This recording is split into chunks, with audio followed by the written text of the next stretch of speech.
Welcome to Season. My name is Jason and here's my review of Utopia, Seasons 1 and 2, completely spoiler-free. Here are my brief ratings of every individual episode. If you want to know more about any individual ratings, I'll be happy to go more in depth in the comments. I'll rate the overall seasons with an 8F grade, but for now, let's get started. Utopia is a graphic novel with a small fan following, which, rumour has its second volume already written. Hidden in this rare second volume, however, is a grand secret to a giant conspiracy that holds the fate of the human race in its hands. Sounds kinda cartoonish when I put it like that, right? This series is everything but. This is a show with such tension, such beautiful, unsettling cinematography, such ultra-violence.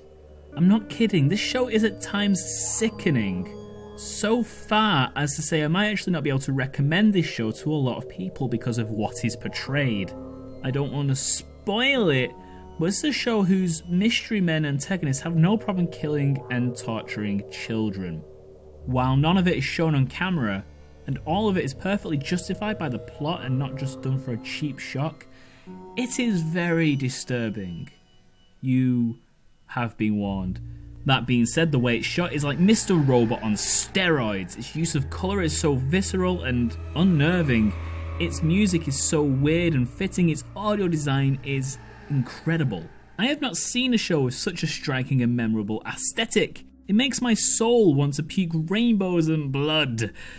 That sounds like I should see a doctor, but what I mean is that it's really fucking good. The show is like a British Bourne Identity series with elements of a Lovecraftian mystery and a sense of impending doom. I know comparing things to Lovecraft is something that everyone does, but from the disturbingly biblical sketches of Utopia itself, the unstoppable psychopaths in pursuit, the apparent reach and power of the people behind it all, it really does feel like this shit is linked to the end of the world. But unlike, say, Lost, it manages to not only use this mystery to drive the plot, but it clearly has method behind the madness. Any criticisms of Season 1 not revealing enough of the characters' motivations are resolved by Season 2, where you pretty much have the full picture of what exactly is going on and does not disappoint. Its characters and actors are fucking fantastic too, especially the villains.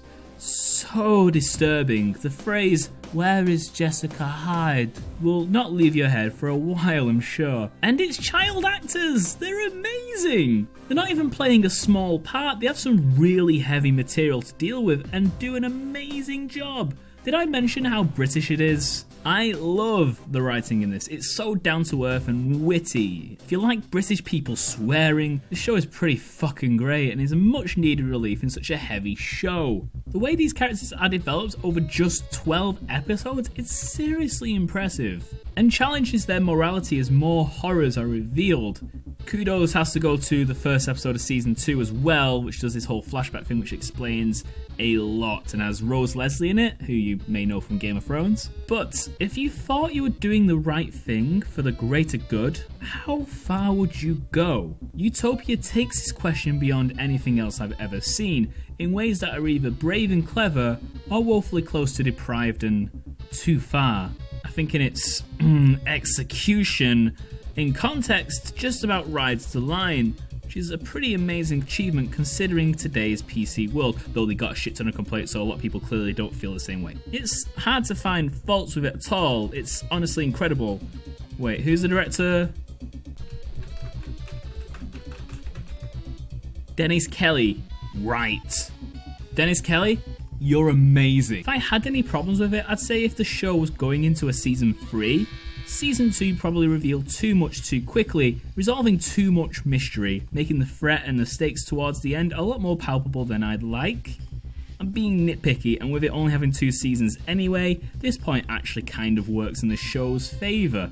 It does leave the show on a cliffhanger, but I think it gives you enough satisfying resolution to most of the story arcs that it's not the most unbearable lack of closure ever, though I do feel the show not getting another season is a bloody travesty.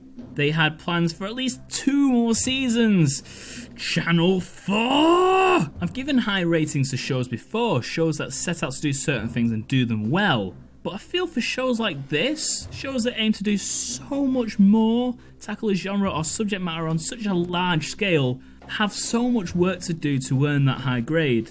This is one of those rare moments where I feel, out of nowhere, on such a comparatively low budget, this is a show that totally nailed it. Season 1 and 2 both get an A+. There was going to be a HBO American remake of the show by David Fincher of all people, but that fell through too.